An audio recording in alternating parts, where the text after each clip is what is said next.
For thousands of years, women have been discriminated against on the basis of gender in various places all over the world. This discrimination is often systemic, and that's an example of the patriarchy, a system in which men have the power and women do not. The patriarchy can manifest itself in many ways in society, the most obvious being that women will simply have less rights than men. For example, in the United States, women did not earn the right to hold property until the 1970s.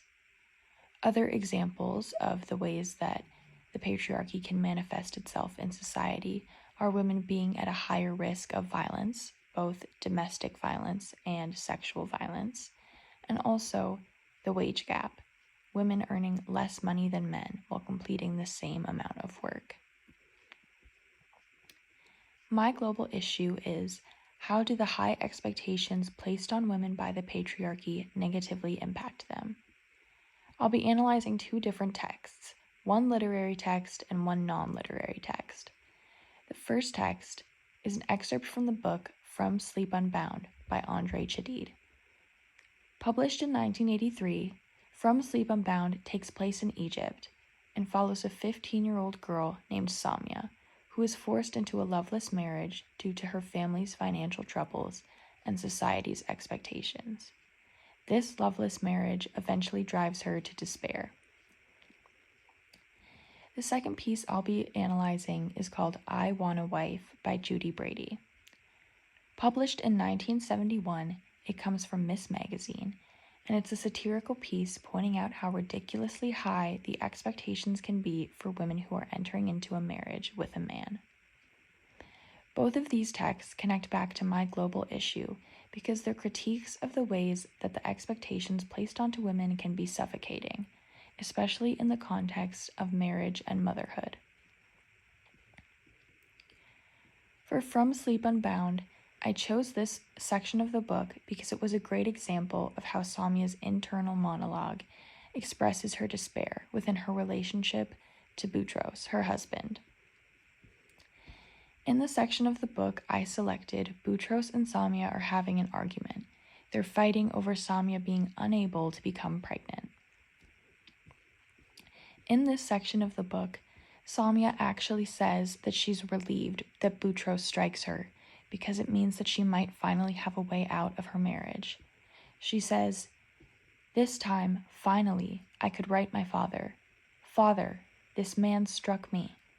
Before that, what could I have written? My father, this man treats me like an object. Father, life is passing and I have known no joy. Father, I have never been happy. Father, my days are heavy and my nights. Father, why must I sacrifice happiness if the sacrifice is of no use to anyone? Father, I am thirsty. I yearn to taste water on my lips. Father, with every second that passes, my youth is dying." This section is a really good example of how women can face objectification in marriage, being seen as a wife or a caregiver before they're seen as a person, a complex individual with thoughts and feelings and hopes and desires. Boutros does not enter into this marriage with Samia because he's in love with her.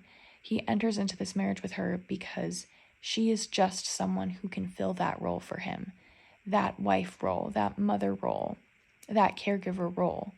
He is in this marriage with her because he wants her to bear his children, and he wants to have a wife. And if something were to happen to Samia, he could just replace her and get a different wife that could, complete these same tasks. So it's not about the person, it's about the tasks that they complete. And in this reductive sense, that's how that objectification happens. Women are seen as wives and mothers instead of complex individuals first. Andrei Chadid has Samia use this hypothetical plea to her father as a way to really showcase Samia's desperation with her marriage. She is begging her father to take her away. And it's really powerful. This text connects to my global issue because it very much shows the negative impact that these expectations within Salmia's marriage have had on her, specifically pertaining to motherhood and the expectation of women to serve their families as caregivers.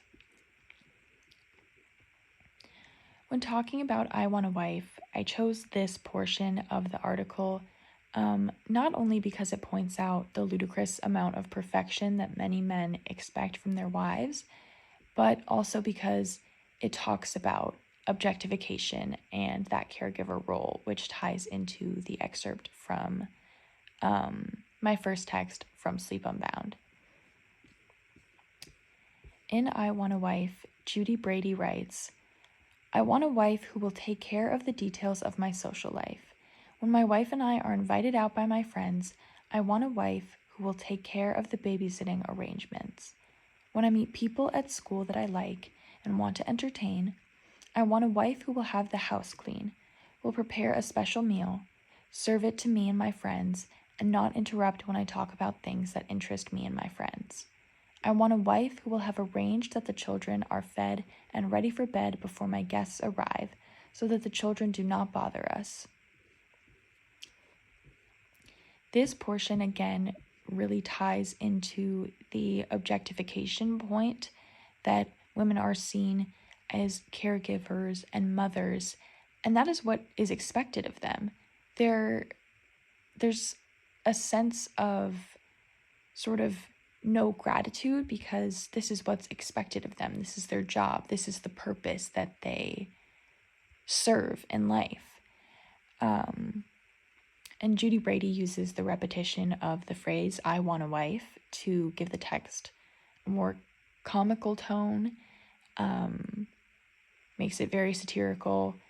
And the more she repeats it, the more sort of comedic and outlandish these expectations become. But what works so well about I Want a Wife is that even though these expectations are being exaggerated, there's also sort of an underlying sense that, maybe these expectations are not so far off from what some men really expect from their wives. So I Want a Wife really connects to my global issue, just because it points out how little room for error there is when it comes to what is expected of women when they're wives and when they're mothers. When looking at both texts, From Sleep Unbound is a much more serious look into the repercussions of oppression that, impact women, how that affects them. And while I Want a Wife also makes very similar points, they do go about making those points in very different ways.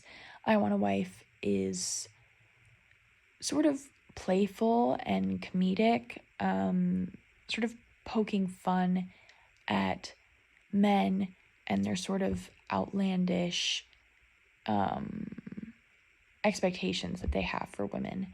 But despite their different routes to get there, both of the texts are excellent examples of the impacts, the weight of this heavy responsibility of being a wife and a mother and a woman, and that,